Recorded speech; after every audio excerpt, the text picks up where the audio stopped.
और हिंदी टर्म में महत्व के नाम से जानते हैं।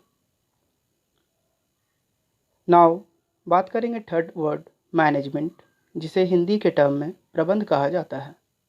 Now we understand concept of management. आप लोगों ने बहुत बार ये मैनेजमेंट वर्ड को कहीं ना कहीं सुना होगा। आप सभी जानते होंगे कि किसी भी कंपनी, ऑर्गेनाइजेशन, इंडस्ट्री में मैनेजर होते हैं।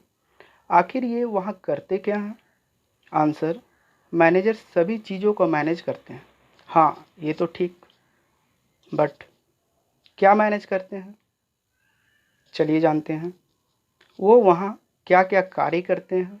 उनका कार्य नियोजन, प्लानिंग, संगठन, ऑर्गेनाइजिंग, नियुक्तिकरण, स्टाफिंग, निर्देशन, डायरेक्टिंग एंड नियंत्रण, कंट्रोलिंग होता है। सिंपल वर्ड्स में कहा जाए तो वो वहाँ उपस्थित सभी संसाधनों, रिसोर्सेज का अधिकतम ऑप्टिमम यूटिलाइजेशन कर अधिकतम लाभ उपलब्ध कराने का कार्य करते हैं। आपसे अगर कोई पूछता है मैनेजमेंट है क्या, तो आप सिंपल वर्ड्स में कहेंगे what a manager does known as management. मतलब जो भी कार्य एक प्रबंधक करता है वह प्रबंध कहलाता है। ओके, चलिए अब देखते हैं कि बुक्स में क्या लिखा है। Management is the process of getting things done with the aim of achieving organizational goals effectively and efficiently। यहाँ आप देख रहे हैं कि हमने 4 वर्ड्स को बोल्ड किया है। चलिए इसे समझने की कोशिश करते हैं। पहले तो पहला है प्रोसेस, जिसे हिंदी टर्म में प्रक्रिया कहते हैं। Process means functions which the manager need to perform. मतलब जो भी कार्य प्रबंधक करता है निर्धारित उद्देश्यों को प्राप्त करने के लिए, उसे प्रक्रिया कहते हैं। तो सवाल है क्या कार्य हमने पहले भी कॉन्सेप्ट ऑफ मैनेजमेंट में जाना, planning, organizing, staffing, directing and controlling करता है संस्था के उद्देश्यों को प्राप्त करने के लिए। क्लियर है? देखिए प्रोसेस यहाँ पर क्या लिखा है। Process is a systematic series of actions directed at achieving some end results. thus management process is a systematic series of actions, planning, organizing, staffing, directing and controlling. Now next, getting things done. Getting things done involves getting the required work done by subordinates. It implies that a person, manager, gives orders to another subordinate to complete the intended work. तो getting things done का मतलब जो work manager के द्वारा दिया गया subordinates को उसे पूरा करना। यहाँ सबऑर्डिनेट्स का मतलब मैनेजर्स के नीचे कार्य कर रहे लोगों से है, जिसे हिंदी टर्म में अधीनस्थ कहते हैं। Now next point, effectively. Effectively यहाँ देखते हैं पहले क्या लिखता है। Achieving goals effectively means doing the right things to achieve goals. Effectively को हिंदी टर्म में प्रभावपूर्ण कहते हैं, जिसका अर्थ पूर्व निर्धारित उद्देश्यों को प्राप्त करना है। चलिए एग्जाम्पल से समझते हैं। अगर कोई मैनेजर किसी कार्य को दिए गए समय पर या समय से पहले कर दे तो कहा जाएगा मैनेजमेंट इज इफेक्टिव। एक बात याद रखनी है,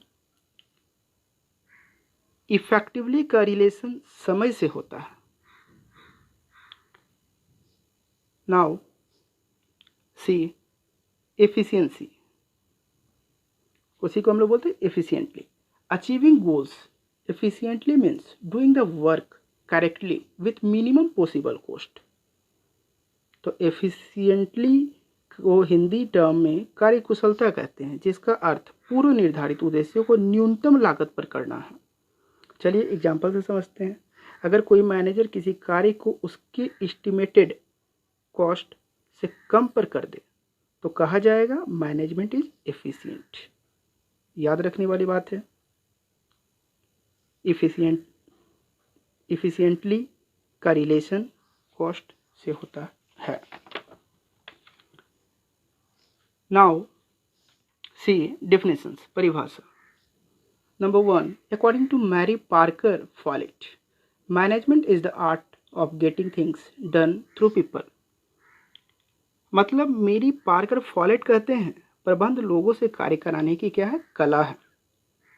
according to Henry I Sisk, management is the coordination of all resources through the process of planning, organizing, directing and controlling in order to attain stated objectives.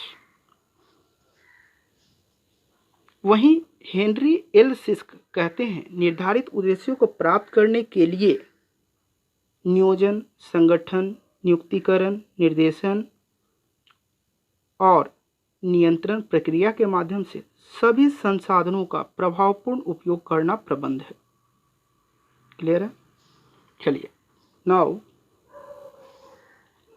हम लोग डिस्कस करेंगे nature of management. Let's see. First nature, goal oriented process, जिसे Hindi term में उद्देश्यपूर्ण प्रक्रिया कहते हैं। हम लोग मैनेजमेंट को गोल ओरिएंटेड प्रोसेस इसलिए बोल रहे हैं क्योंकि प्रबंध का ऑब्जेक्टिव्स संस्था के लक्ष्यों को प्राप्त करना होता है। For example customer satisfaction, profit, business का गुडविल बढ़ाना तथा उसकी छवि बढ़ाना etc. को प्राप्त करने के लिए ही तो एक मैनेजर मैनेजमेंट करता है। इसलिए मैनेजमेंट को गोल ओरिएंटेड प्रोसेस कहा गया है। यहाँ क्या लिखता है देखते हैं। It is a goal oriented process which is undertaken to achieve already specified and desired objectives by proper utilization of available resources. इस इमेज में देख रहे हैं एक पर्सन है जो अपना गोल सेट किया और गोल को अचीव कैसे कर पाया। इसी इमेज में दिख रहा है एक पर्सन गोल सेट किया, माइंड में उसका चला और वो गोल को अचीव कर लिया, यहाँ दिख रहा। तो अचीव करने के बीच का जो गैप देख रहे हैं ना, वो मैनेजमेंट है, वेल मैनेजमेंट। ये पर्सन अपने टाइम टेबल, अपने रूटीन को वेल मैनेज किया, तब जाके ये गोल को अचीव कर पाया। जस्ट लाइक कंपनी भी उसी तरह से वेल मैनेजमेंट करती है तो company day by day grow करती है। Next, pervasive. Management is universal in nature. It is used in all types of organizations, whether economic, social or political, irrespective of its size, nature and location and at every level. परवैसिव, जिसे Hindi term में सर्वव्यापी कहते हैं, यहाँ management को परवैसिव इसलिए बोला जा रहा है क्योंकि मैनेजमेंट के प्रिंसिपल्स एवं टेक्निक सभी स्थानों पर लागू होते हैं। इन्हें व्यावसायिक, सामाजिक, सोशल, राजनीतिक, पॉलिटिकल, शैक्षिक, एजुकेशनल एवं धार्मिक, स्पिरिचुअल सभी प्रकार की संस्थाओं पर लागू किया जा सकता है। जैसा कि यहाँ इमेज में देख रहे हैं आप, 4 इमेज मैंने लिया है। पहला इमेज में देख रहे हैं एक कंपनी है, तो कंपनी वेल मेंटेन्ड दिख रही है आपको। तो ये पॉसिबल कैसे है? तो by management. Second image industry दिख रहा है, कितनी बिग है। तो ये बिग कैसे बनी? तो वेल मैनेजमेंट के थ्रू। यहाँ पर आप देख रहे हैं स्कूल कॉलेज की पिक है। तो स्कूल कॉलेज इतना ग्रो कैसे किया, वहाँ के स्टूडेंट ग्रो कैसे करते हैं? तो वेल मैनेजमेंट के थ्रू। गवर्नमेंट ऑफ इंडिया इतनी बड़ी व्यवस्था चला रही है, एडमिनिस्ट्रेशन, रेलवे etc. कैसे? तो बाय द मैनेजमेंट। इसीलिए बोला जाता है management is pervasive. Now next, continuous process. Management is not a process which can be performed once and for all, but it is a continuous process. Functions of management like planning, organizing, staffing, directing and controlling continuously need to be done. यहाँ management is continuous process, इसे Hindi term में प्रबंध एक सतत प्रक्रिया है कहते हैं। मैनेजमेंट को सतत प्रक्रिया इसलिए कहा जा रहा है क्योंकि मैनेजमेंट के फंक्शंस को बार बार रिपीट किया जाता है। मैनेजमेंट कहीं भी नहीं रुकता, जो कि आप इस इमेज के माध्यम से समझ सकते हैं। देख रहे हैं, फर्स्ट प्लानिंग है, again organizing, again staffing, again directing and again controlling, लेकिन तब भी वो एंड नहीं हुआ। एरो देख रहे हैं आप,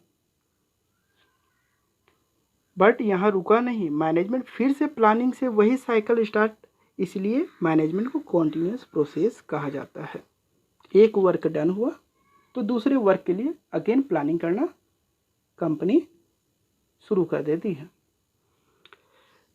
next, group activity. Group activity, it is a group activity since it involves managing and coordinating activities of different people as a team to attain the desired objectives. Management is group activity से Hindi term में प्रबंध एक समूह क्रिया कहते हैं। चलिए इसे समझते हैं। प्रबंधकीय क्रिया, मैनेजरियल एक्टिविटीज को करने वाला कोई एक अकेला व्यक्ति नहीं होता, पहली बात, बल्कि अनेक व्यक्तियों का समूह होता है जो प्रबंधकीय पदों पर होते हैं। संस्था में लिए जाने वाले प्रत्येक निर्णय से सभी मैनेजर प्रभावित होते हैं, इसलिए सभी के मिलजुल कर काम करने पर ही किसी काम को सफलतापूर्वक किया जा सकता है।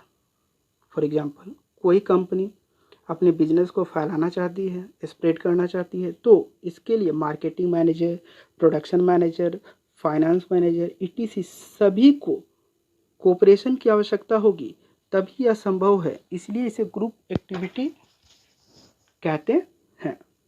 नाउ, जैसा कि आप यहाँ इस इमेज में भी देख रहे हैं कि बहुत सारे लोग हैं मिलकर काम कर रहे हैं, सभी का वर्क का डिस्ट्रीब्यूशन होता है। Now next and last,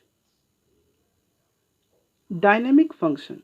In order to survive, management should make changes according to the business environment. Static and rigid business policies no longer ensure the prosperity of any business. In order to ensure the regular growth, managers should make some changes in policies as per the requirements of stakeholders.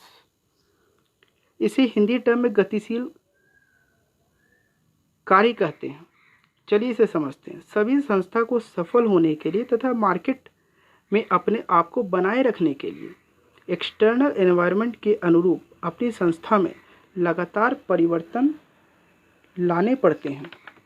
ऐसा नहीं करने से संस्था को loss का सामना करना पड़ सकता है या संस्था बंद भी हो सकती है। फॉर एग्जांपल, कस्टमर के इंटरेस्ट के अकॉर्डिंग न्यू टाइप के जो डिमांड में है वैसी वस्तुओं का उत्पादन करना, कस्टमर को अपने प्रोडक्ट के तरफ अट्रैक्ट करने के लिए न्यू सेल्स पॉलिसी बनाते रहना। जैसा कि यहाँ इमेज में भी देख रहे हैं, बहुत सारी मोबाइल बनाने वाली कंपनियां थी पुरानी, बहुत सारी कंपनियां, लेकिन जो कंपनी मार्केट में अपने आप को अप टू डेट नहीं कर पाई वो कंपनियां बंद हो गई, जो अप टू डेट कर पाई वो बनी रही। आज देख रहे हैं स्क्रीन टच मोबाइल चलता है, तो स्क्रीन टच मोबाइल बनाने में जो कंपनियां अपने आप को अप टू डेट की, वेल मैनेजमेंट की, वो कंपनियां आज भी मार्केट में सर्वाइव कर रही है। जो कंपनियां बनाने में सक्षम नहीं थी, अपडेट नहीं कर पाई, वो मार्केट से चली गई। Okay, thanks for watching.